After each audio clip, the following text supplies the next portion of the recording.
Hi, Misha here, and it has been a little while since I've done a Blackbox video, and that's just because nothing at all has happened in the world since my last one. Nope. Nothing at all. Nothing to see here. Move along. Move along.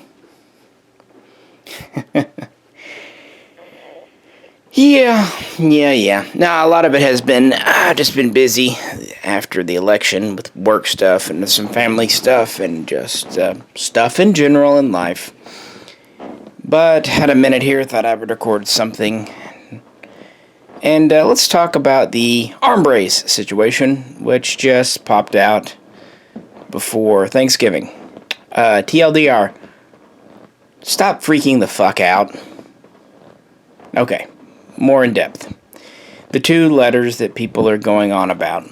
Number one, the one from July 2018. This was a FOIA request. This has been out there for nearly 2.5 years, and obviously hasn't changed anything. And SB Tactical has many ATF approval letters on their website.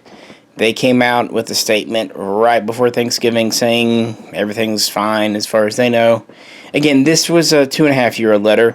Chances are the agent who wrote that did not know, and that's fine. Keep in mind, such letters from the ATF are just opinion letters, judgment letters from the ATF, usually answering a question or addressing a case. They're not law, although they're often used to make policy. The second letter, the one from September 2020, which is more pertinent. This has to do with an ongoing case of how to charge someone.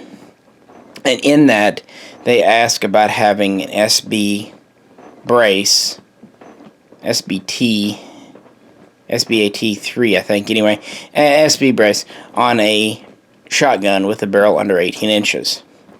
The choosing of the word shotgun leads me to ask a question. Now, a lot of people are just looking at it saying, oh my god, they're going against it. And I'm not saying they're not, but interesting. It is not legal to have a 14-inch barrel shotgun and put an arm brace on it. It never has been. What it is legal is to have a 14-inch barrel firearm that fires a shotgun shell. The difference is how the item leaves the factory.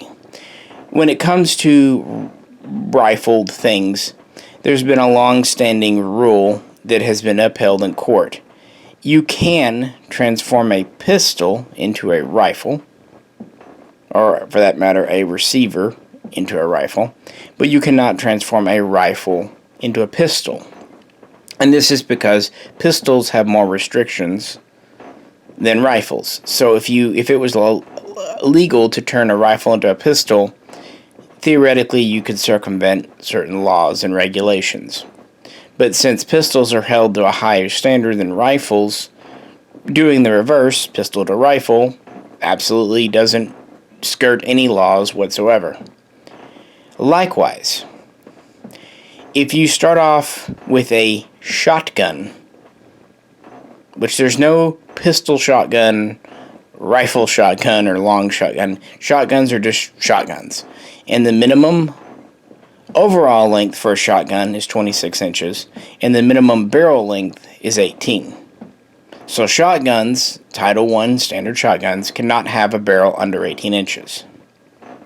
Well, how did Mossberg and how did Remington get around this? Well, with the Mossberg Shockwave and the Remington TAC 13 and TAC 14, these were not shotguns. These were classified as they left the factory as firearms or other. This means they fall into a category that's de facto like a pistol, meaning over 21, yada yada. They're able to have barrels under 18 inches, but the overall length still needs to be over 26.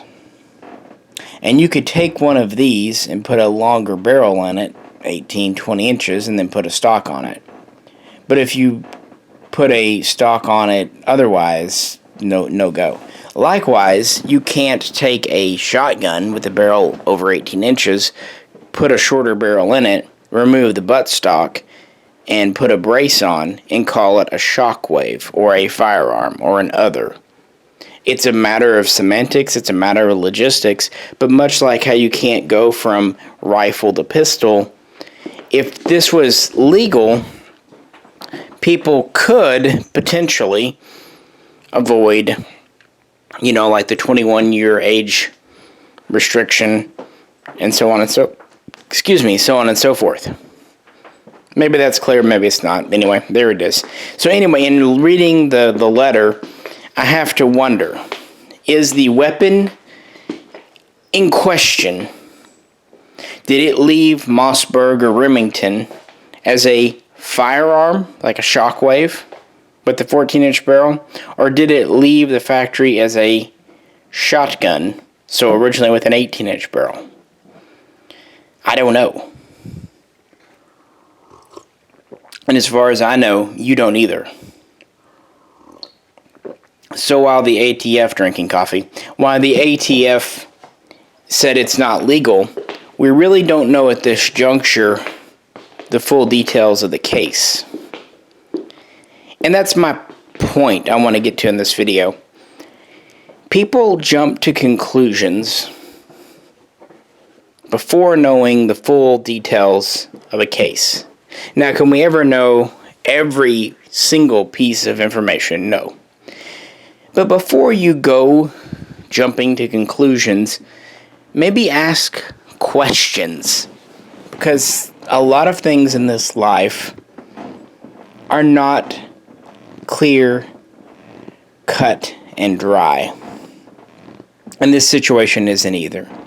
So again, for the 2018 letter, it doesn't matter. It's been out there for 2.5 years. It hasn't changed anything. For the 2020 September letter, we really don't know what's going on. And it wasn't like the ATF just released this stuff. This was a FOIA thing. And according to SB, as of like 2 days ago, everything's still fine. Now, will this come to a head? Unfortunately, probably yes. What made arm braces so inoffensive for the last 10 years is that a lot of lawmakers didn't even know they existed. But once they get brought to the wider attention, that's when they start getting scrutiny. This is the same thing that happened with bump stocks. Now, what can you do? Well, you can read up on stuff, but for what small amount it's worth, don't be bombarding the ATF with questions all the time. Because the more you bring attention to it, the more they're just willing to snap their fingers and say, okay, people are bugging the shit out of us, let's just outlaw it, then they'll shut up. That's how the ATF thinks. And kind of tangentially related, the whole election thing. I was going to do a video on it early on, but every day there were developments and then holiday stuff. Fact. Joe Biden is president-elect and will become number 46. This is fact. That doesn't mean you have to like it. It doesn't mean you have to agree with it even.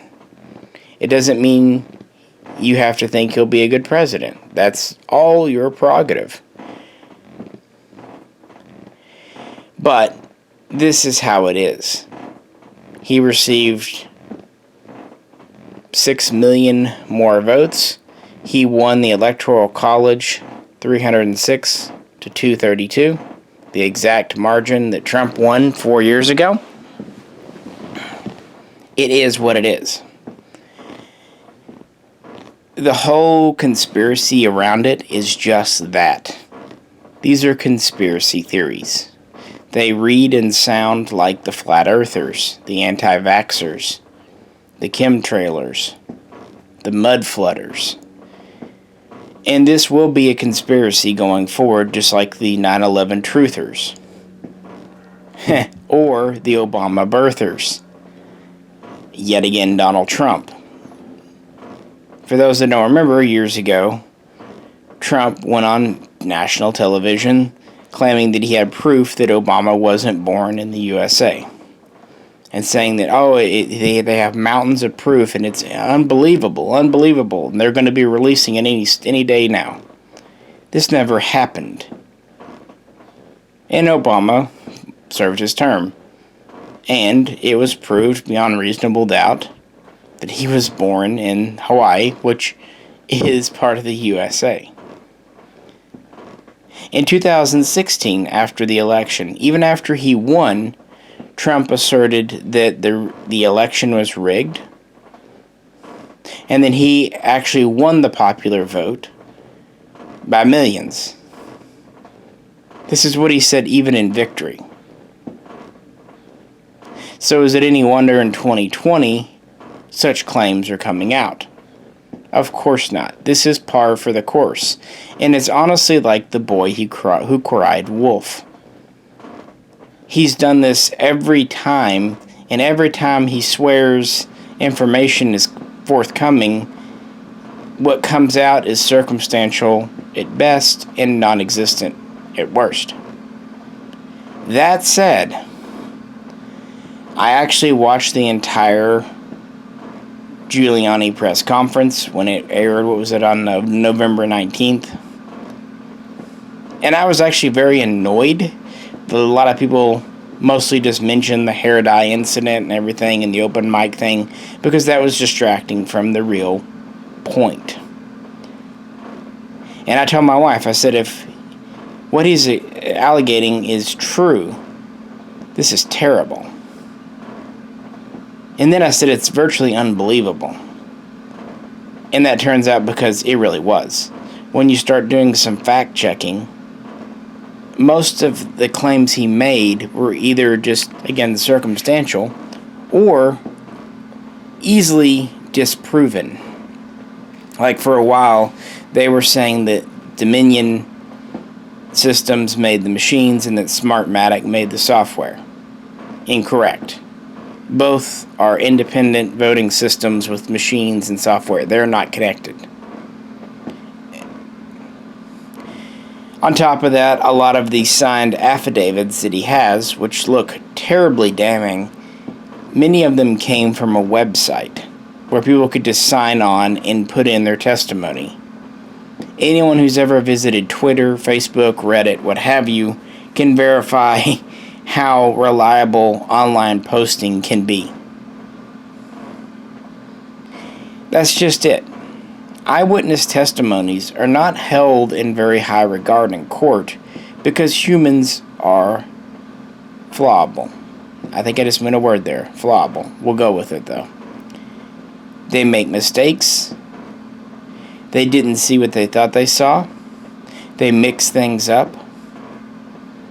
They pass along what someone told them is something they themselves saw. And utmost and foremost, I know this will be a shock on the internet. I really know. So sit down, prepare yourself. People lie. Yeah, I know. Shocker. People lie.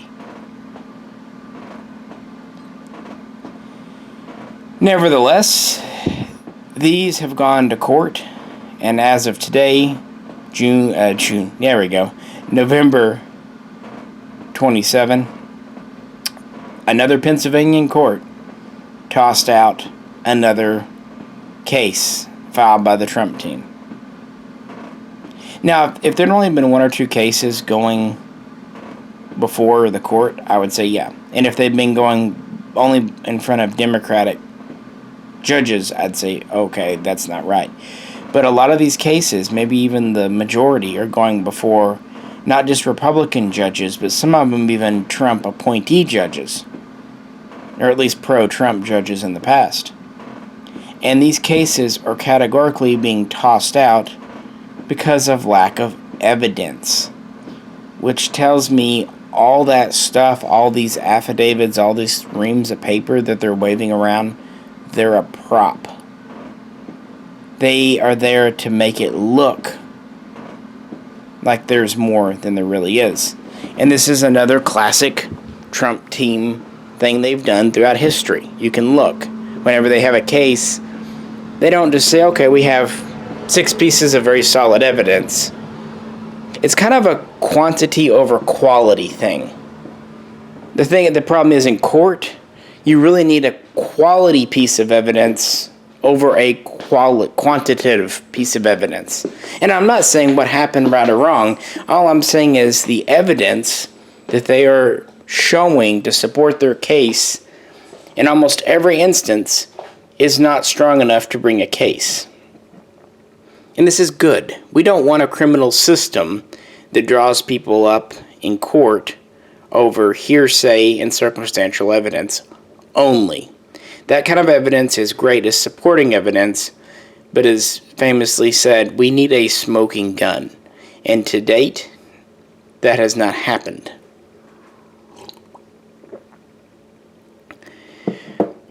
And also to date, they seem to just be throwing everything at the wall and hoping something sticks. And they're accusing malfeasance with the voting machines. They're also accusing fraud with mail-in ballots. They're accusing China, Cuba, Venezuela, and now for some reason Serbia, of all being in collusion. Honestly, for me, this is just my thought. If they had one foreign power they were accusing of, that would be more credible than just everyone they can think of. Interestingly, they haven't accused Russia. Just throwing that out there. To be fair, I didn't really believe in the Russian collusion that was, a whole thing earlier either. But it's just kind of funny. You would think if they're going to accuse powers that are obviously opposed to American interests, they would lump Russia in there. It's too broad. And then on the conspiracy level, they're claiming that the governor of Georgia, they're claiming the CIA, they're claiming various voting agencies, multiple states. They're essentially claiming everyone who is not a tacit Trump supporter is against them. What do we call that when someone thinks the whole world's out to get them? We call it paranoia. Funnily enough, throughout this whole election process, Fox News has been pretty much the bastion of the conservative side. But it's interesting how that shifted kind of first to Newsmax, and then when they started to say some things people didn't like, now it's gone over to One American News and even a few others like NTF. People are increasingly not wanting to hear reality through the news. And if a channel reports something they don't like to hear, instead of saying, well, them's life, we hear things in life we don't like all the time, they just switch channels. Well, that channel didn't say what they wanted, so they just go to a different channel that will tell them what they want to hear. And again, this is on both sides, left and right. I'm not saying that. But I'm saying is, just because someone is telling you something that you don't like, that doesn't make you feel all warm and cuddly in the cockles, that doesn't mean it's fake news. It just means that the world of over 7 billion people doesn't always go the way you want. Maybe even the way I want. Hell, a lot of times it doesn't. Not a lot. But it doesn't change reality. To that end, over the last month, I've been pretty much checking out news from every source. Yes, MSNBC. Yes, CNN. Also Fox. Also Newsmax. I've been trying to get a sampling from every side. And that's typically what I do. And I don't feel like there's much here. Where there's smoke, there's fire. But there doesn't even seem to be smoke because there's just no real evidence. And the idea that multiple states with people from both parties colluded together, plus China, Cuba, Serbia, Venezuela, and the zombie corpse of Hugo Chavez and others somehow all got together just to push poor little old Trump out of the White House. That's the one thing that's disgusting. I'm so tired of him playing this poor little old me game. Poor little old rich boy. Basically, he's saying, give me the presidency because I really want it really bad. But do you? Because over the last 3 weeks after the election, you've either hidden out, or if you have spoken, it's been about me. That's all it's been. Nothing about the nation. Nothing about people who are sick. Nothing about small businesses like mine that are suffering. It's just all about you. Trump doesn't care about this nation, and he sure as fuck doesn't care about gun owners. As I said in a past video, just because Biden is anti-gun, that doesn't automatically mean Trump is pro-gun. This isn't an RTS. This isn't a strategy game. This is real life. And frankly, Trump's actions over the last 3 weeks have proven more than anything else that he is not fit to be in the same office as George Washington, Thomas Jefferson, Teddy Roosevelt, Abraham Lincoln, John F. Kennedy, and above all, Ronald Reagan. Trump is a disgusting human being. Fucking wake up, people. He has been since the 80s. He's a salesman. He's a slimy used car salesman. He lied to you. Donald Trump is a liar. News at 11. He has been throughout time. That is his deal. And he doesn't care about you. I don't know how else to say it.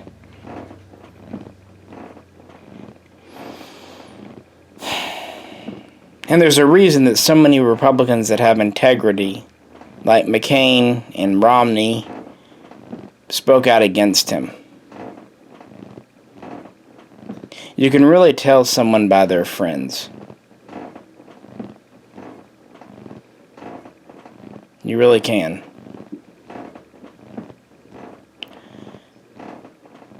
And I really don't care if this gets people mad at me. Because it's getting to the point, it's getting away from opinion and more into fact. Let it go. He's a four-termer, there we go. You can tell I record these late, can't you? He's a 4-year, one-term president. Why?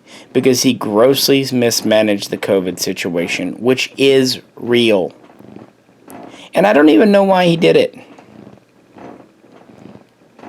It became political because of Trump. On April 3rd, he's the one that said the CDC says you should wear a mask. However, I'm not going to wear a mask, is what he said. It's not for me. You can if you want, but it's not for me. Why? Why not make money on that? He could have sold the hell out of some MAGA masks. It even has kind of a neat alliteration. MAGA mask. So not only was it a dumb political decision, it was a dumb business decision. But again, this is Donald Trump. He sucks at being a businessman. He's good at branding. He's good at grifting people. He actually sucks pretty hard at making and keeping money. It flows through his hands like water. Now, all I've said about Trump doesn't mean that, okay, I love Biden. That's not how the real world works.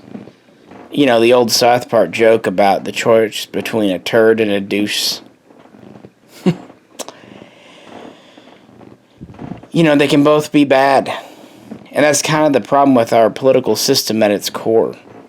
We've lost this notion of civil servant, of it being a burden to be in the government. That's what it used to be. It used to be considered an onerous duty, exactly like jury duty. You serve your country out of duty, patriotism, responsibility, and because you want to live in a better country. Not because it became a fucking career and you could get wealthy on it. That was never the intention. And that's what it's become. So even if the election were rigged, which I'm sorry there's no concrete evidence of, so what? The whole system's rigged. Yeah. I think you see now why I haven't done a Blackbox in a while. It has upset me. I went back to my original point about the arm brace. If Trump were such a fan of gun people, so much on our side, why have we lost more rights in 4 years under him than we did in 8 years under Obama? And yeah, you can probably cherry pick 1 or 2 times when something under his administration worked in our favor. But the truth is, he spearheaded the bump stock ban. The truth is that arm braces were originally approved under Obama. The truth is, he only cares about gun people when it's time for elections. And the same thing goes with religion. The only time Trump picks up a Bible is for a campaign. I'm really surprised that his hand doesn't burn when he touches it. You know, like in Raiders of the Lost Ark, when they put the swastika on the crate with the Ark of the Covenant in it, and it burns it off because, well, swastika, Jews, not exactly, hand in glove. Kind of be funny if the same goddamn thing happened. Trump is the opposite of a Christian. Everything he's done is counter to what the Bible suggests and commands followers of Christ to do. This is not debatable. Yeah, I could go on and on. But you know what? It's about dinner time. So, I'm going to cut it short. Now, I will say this if you followed me this far. It's perfectly fine to disagree with me, to disagree with each other's. That's fine. I don't say I'm right. These are just my opinions. I grew up in a time when people could have disagreements, Republican, Democrat, what have you, and still go down to the bar and have a beer together, or go to a ball game together afterwards. Somehow we've lost that. Remembering that we can respectfully disagree. So if you disagree, that's fine. You probably even have good reason. You probably know lots of facts I don't know. Because I'm in no way an expert. I mean, sometimes I would say I'm no way an expert on anything in life. It's a complicated thing. So just because I might be going at someone you like, I'm not going at you personally. I'm not one of those people that thinks that everyone who voted for Trump condemn him or whatever. That's ridiculous. That's crazy. I mean, 70 million plus people voted for Trump. Most of them are great people. Maybe upwards of 80 million voted for Biden. I'm sure a significant fraction are assholes. But you know what, at the end of the day, I just wish people would remember that's how democracy works. That's how elections work. There's always going to be a winner and a loser. And just because your candidate lost, that's how it goes. There's always 4 years, or even in some instances for congressional, 2 years. Fine. But there has to always be someone who wins an election and someone who loses. Joe Biden won. Donald Trump lost. It can only be one other way. They couldn't both be winners. And it's just, generally speaking, the will of the people. And again, that's how democracy works.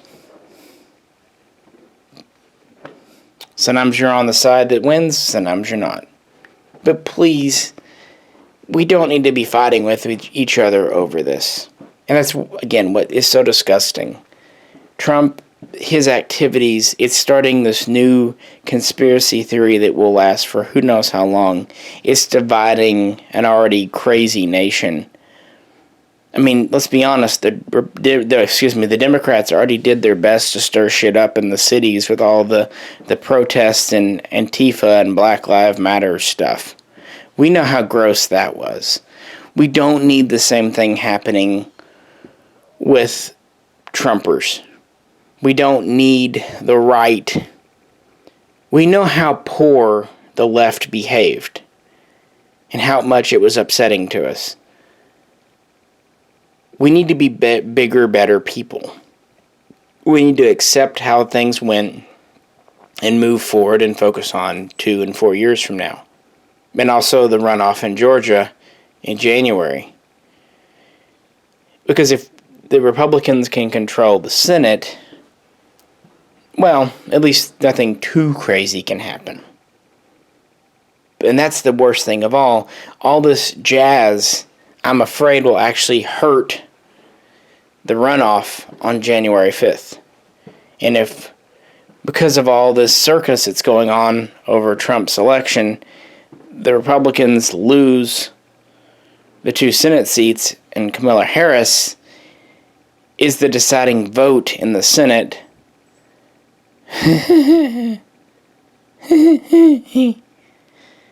no, we don't really want that.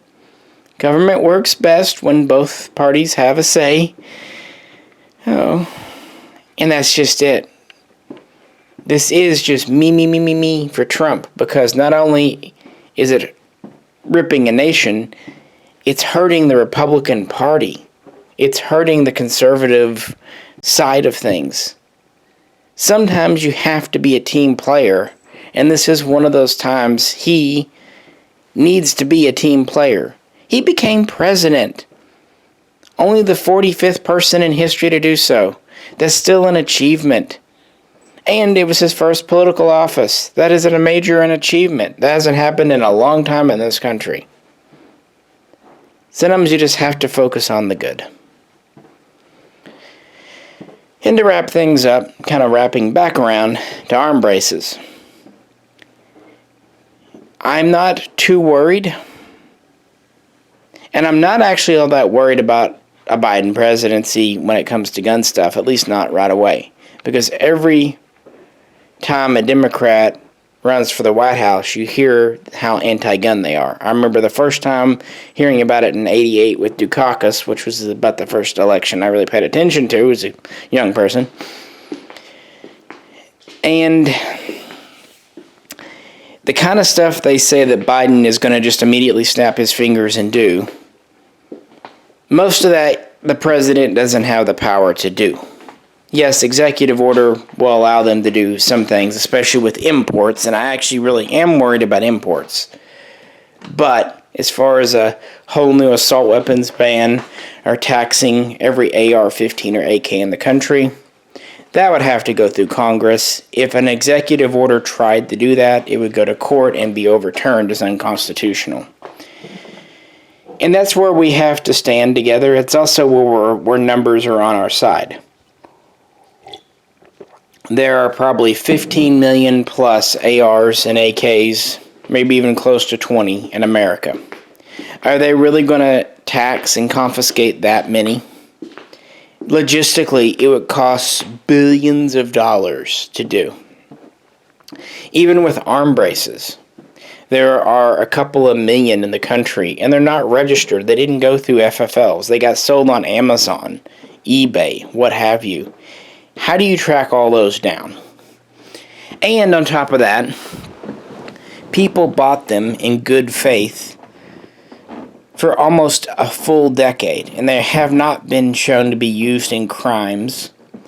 And any defense attorney, any lawyer worth their salt, could have that case dismissed. For one thing, buyers were told right on the box and in the manual that they were ATF approved.